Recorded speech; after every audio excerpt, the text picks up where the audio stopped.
Hello दोस्तों, तो स्वागत है आप सभी का हमारा यूट्यूब चैनल मिशन 2 पे। तो दोस्तों, आज ये वीडियो काफ़ी इंपॉर्टेंट होने वाली है। आज ये वीडियो उन लोगों के लिए है जो अभी क्लास 8 में हैं और 2023 में अपना बोर्ड का एग्ज़ाम देंगे क्लास 8 का। तो जी हाँ बच्चों, अगर आप क्लास 8 में हैं तो आप शुरू से लेकर अंत तक ज़रूर देखिएगा इस वीडियो को, क्योंकि इस वीडियो में काफ़ी इंपॉर्टेंट होने वाली है आप लोग के लिए। ये वीडियो में मैं क्लास 8 का हिंदी का मॉडल सेट 1 करवाऊंगा और हमारे पास अगर बता दूं बच्चों, तो मॉडल सेट हमारे पास 10 अवेलेबल है। हर सब्जेक्ट का 10 मॉडल अवेलेबल है मॉडल सेट। ठीक है, अगर आप लोग का प्यार रहा तो मैं 10 का 10 मॉडल सेट आप लोग को करवा दूंगा। ठीक है, तो अगर देखिए, और प्रत्येक मॉडल सेट में आप लोग का कितना क्वेश्चन है? 20 क्वेश्चन। ठीक है, अब बताइए 10 अगर मॉडल सेट आप कर लेते हैं तो टोटल जो प्रश्नों की संख्या हो जाएगा 200। अब एक सब्जेक्ट में अगर आप 200 क्वेश्चन को अगर कंप्लीट कर लेते हो तो बताइए आप लोग का क्वेश्चन छूटेगा कहां से? तो बच्चों, आप लोग का एक भी क्वेश्चन नहीं छूटने वाला है अगर आप 10 मॉडल सेट को यहां से कर लेते हैं तो चलिए मैं आज मॉडल सेट 1 करवा देता हूं।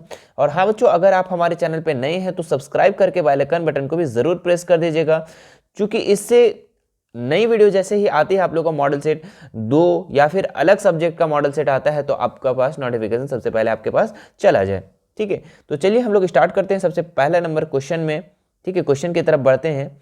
तो देखिए, अगर आप हिंदी का सब्जेक्ट का आप लोग एग्जाम देंगे तो सबसे पहले ये चीज जरूर आएगा कि आपका गद्यांश एक दिया रहेगा, उसको पढ़ करके और उसके बाद आप लोग को जवाब देना होगा। ठीक है, तो मैं चलिए इस गद्यांश को पढ़ लेता हूं। सबसे पहले क्या लिखा हुआ है? कार्निवल के मैदान में बिजली जगमगा रही थी, हंसी और विनोद का कलनाद गूंज रहा था। मैं खड़ा था उस छोटे फुहारे के पास। ये तो लग रहा है कि बुक से क्वेश्चन है ना? तो बुक से कौन सा चैप्टर से है? छोटा जादूगर से, है ना? तो चलिए इसका हम लोग पूरा पढ़ लेते हैं। मैं खड़ा था उस छोटे फुहारे के पास जहां एक लड़का चुपचाप शरबत पीने वालों को देख रहा था। ये किसने कह रहा था? ये कौन कह रहे हैं? लेखक कह रहे हैं, है ना? लेखक कह रहे हैं कि मैं वहां खड़ा था उस छोटे फुहारे के पास जहां एक लड़का चुपचाप शरबत पीने वाले को देख रहा था, है ना? और उसके गले में फटे कुर्ते के ऊपर से एक मोटी सी सूत की रस्सी पड़ी थी और जेब में कुछ ताश के पत्ते थे। ठीक है, उसके मुंह पर गंभीर विषाद के साथ धैर्य की रेखा थी। विषाद का मतलब होता है दुख, है ना? तो दुख के साथ धैर्य की रेखा थी। मैं उसकी ओर ना जाने क्यों आकर्षित हुआ। ये कौन कह रहे हैं? लेखक कह रहे हैं। और ये किनको देखे थे? ये छोटा जादूगर को देखे थे। वो चुपचाप खड़ा था शरबत पीने वाले लोग के पास और उसके वो फटा कुर्ता था और उसके जेब में क्या थे? कुछ ताश के पत्ते थे। ठीक है, अब देखिए इससे कुछ प्रश्न बनता है बच्चों। अब वो प्रश्न को हम लोग सॉल्व करते हैं।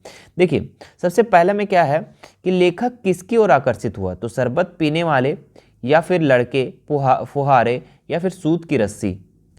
तो बच्चों इसका जो राइट आंसर हो जाएगा लड़के, है ना?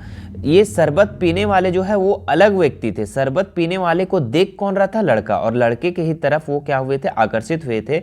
और ये लड़का कौन था? छोटा जादूगर था। ठीक है, चलो आगे बढ़ते हैं हम लोग दूसरा नंबर प्रश्न में। कार्निवाल के मैदान का माहौल कैसा था? तो वहाँ का जो माहौल था क्या था? खुशनुमा था, विषादनुमा था, नीरस था, अजीब था? तो खुशनुमा था बच्चों। कार्निवल वहाँ एकदम पूरा जगमगा रहा था, है ना? कार्निवल का मैदान, तो वहाँ खुशनुमा था। आगे आते हैं तीसरा नंबर प्रश्न। क्या लिखा हुआ है? विषाद शब्द का सही अर्थ क्या है? तो ऑप्शन यहाँ जहर, खुशी, गर्व या दुख। ठीक है, तो विषाद शब्द का जो सही अर्थ है बच्चों वो दुख है। ठीक है, हमने पहले भी बता दिया था विषाद शब्द का अर्थ जो है दुख है। ठीक है, चलिए आगे बढ़ते हैं हम लोग। अब इस तरीके से दूसरा प्रश्न में हम लोग देखते हैं क्या है। कुछ एप्लीकेशन दिया हुआ आप लोग का रहेगा, ठीक है, पत्र लिखा हुआ रहेगा और उसमें कुछ खाली स्थान दिया हुआ रहेगा और उसी खाली स्थान को आपको भरना है। तो ध्यानपूर्वक आपको पहले क्या पढ़ना है? देखिए क्या लिखा हुआ है नीचे बॉक्स में। प्रश्न 4 से 6 अंकित है। मित्र को लिखे गए पत्र से संबंधित खाली स्थान को उचित विकल्प चुनकर पूरा कीजिए। ठीक है, तो सबसे पहले बच्चों इसको सही से करने का क्या तरीका है कि सबसे पहले आप पहले पढ़ लो। ठीक है, बाद में इसको देखना कि क्या है। सो पहले पढ़ लो। रांची 11 फरवरी 2021, प्रिय मित्र संतोष। ठीक है, अभी छोड़ दो ये सब खाली स्थान। आज विद्यालय की तरफ से पिकनिक गए, हमने खूब मस्ती की, तुम्हारी बात बहुत बहुत याद आ रही थी। अगली बार तुम जरूर चलना, हमने कई खेले, है ना? खाना भी खाया और शाम को घर लौट गए, शेष मिलने पर तुम्हारा मित्र अनुज। ठीक है, ये हम इसलिए पहले पढ़ने के लिए कह दिए बच्चों, क्योंकि इसको पढ़ने के बाद आपको ये चीज पता चल गया होगा कि ये पत्र किस बारे में लिखा हुआ है ना? तो ये तो समझ में आ गया है ना कि अपने मित्र को लिख रहा है ना, और ये पिकनिक गया था तो उसके बारे में यहाँ पे बता रहा है। ठीक है, तो चलिए सबसे पहले अब 4 नंबर में क्या भराएगा, ठीक है, इसको हम लोग देखते हैं। क्या लिखा हुआ है यहाँ पे, प्रिय मित्र संतोष, और यहाँ पे 4 ऑप्शन दिया हुआ है 4 नंबर में, चरण स्पर्श, प्रणाम, नमस्ते, सादर प्रणाम। तो बच्चों बताइए इसका कौन सा आंसर हो जाएगा। प्रिय मित्र संतोष है ना, तो यहाँ पे क्या करना है, यहाँ पे नमस्ते लिखना है ना। क्या लिखेंगे हम लोग यहाँ पे, नमस्ते। तो ऑप्शन नंबर 3 इसका राइट हो जाएगा, है ना, नमस्ते। आज आज अब यहाँ पे देखिए ऑप्शन दिया हुआ 5 नंबर में क्या क्या दिया हुआ है, देख लीजिए एक बार। हम लोग तुम वह आप लोग, है ना, तो यहाँ पे बताना है आज हम लोग विद्यालय की तरफ से पिकनिक गए, है ना, हम लोग हो जाएगा, तो ऑप्शन नंबर 5 का 1 हो जाएगा। ठीक है, इस 5 की जगह में हम लोग भरना है। पिकनिक गए, वहाँ हमने खूब मस्ती की और तुम्हारी बहुत याद आ रही थी, अगली बार तुम जरूर चलना, है ना। हमने कई खेले, तो देखिए कौन सा ऑप्शन है यहाँ पे, कविता, गीत और कौन सा है, मनोरंजन या खेल, है ना। तो हमने कई खेल खेले, तो ऑप्शन नंबर 4 इसका हो जाएगा बच्चों। देखो खेल खेले, हमने कई खेल खेले, तो 6 नंबर में कौन सा हो जाएगा, 4 नंबर, है ना, खेल खेले। खाना भी खाया और शाम में घर लौट आए, शेष मिलने पर तुम्हारा मित्र अनुज। ठीक है, तो ये हो गया बच्चों।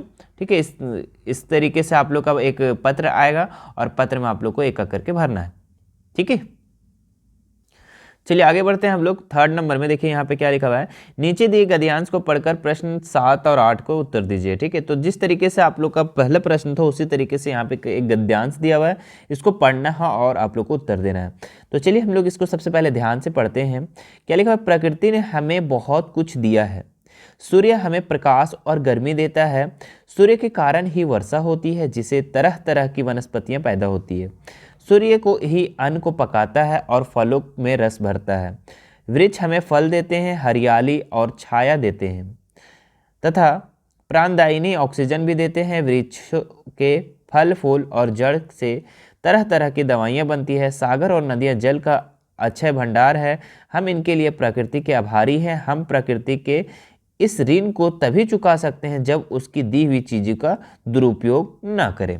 ठीक है, तो यहाँ पे प्रकृति के बारे में बताया बच्चों। ठीक है, और सूर्य के बारे में बताया है कि सूर्य ही क्या होता है, वर्षा करवाता है ना, अन्न को पकाता है और फलों को में रस भरता है, सारी चीज़ यहाँ पर के पूरा प्रकृति के बारे में लिखा हुआ। अब हम लोग देखते हैं कि क्वेश्चन क्या क्या पूछ रहा है ना। सबसे पहला क्वेश्चन क्या है, वृक्ष हमें कौन सी प्राणदायिनी चीज़ देते हैं। ठीक है, तो ये चीज़ आप लोग देखिए, nitrogen, oxygen, argon, carbon dioxide. तो आप लोग को पता होगा पेड़ क्या देता है, पेड़ ऑक्सीजन न देता है, तो ये हम लोग का क्या हो जाएगा, इसका राइट आंसर ऑप्शन नंबर 2।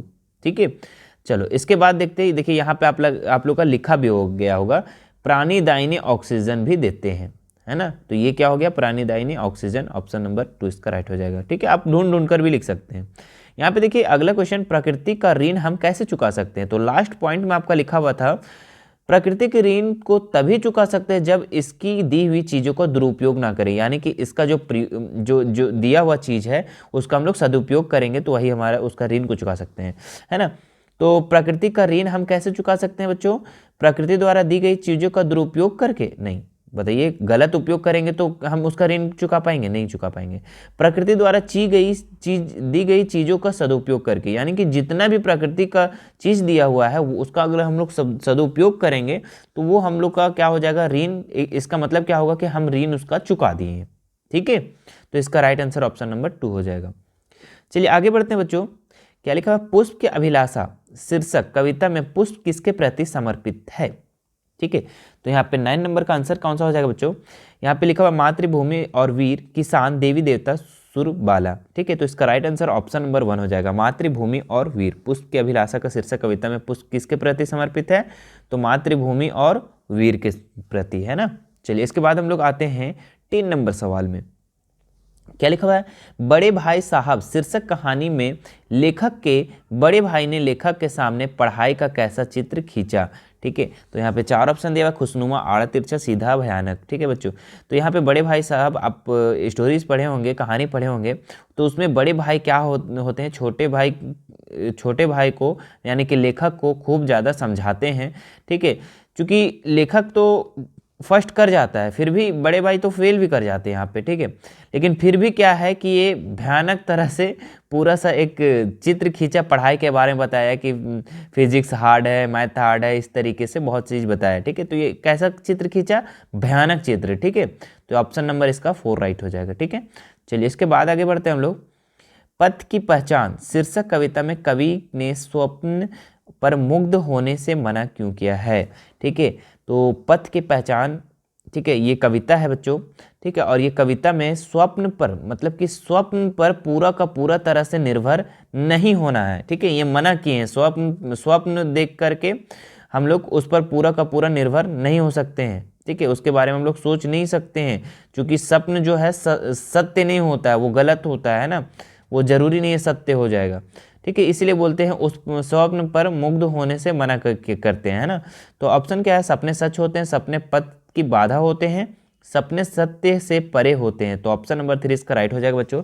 सपने जो होते हैं, अगर हम लोग कोई भी चीज़ को देखते हैं, सपना देखते हैं, तो वो सत्य से परे होते हैं। ऐसा नहीं कि एकदम सत्य है हर चीज़, है ना, वो नहीं भी हो सकता है सत्य, तो सत्य से परे होते हैं, दूर होते हैं, है ना।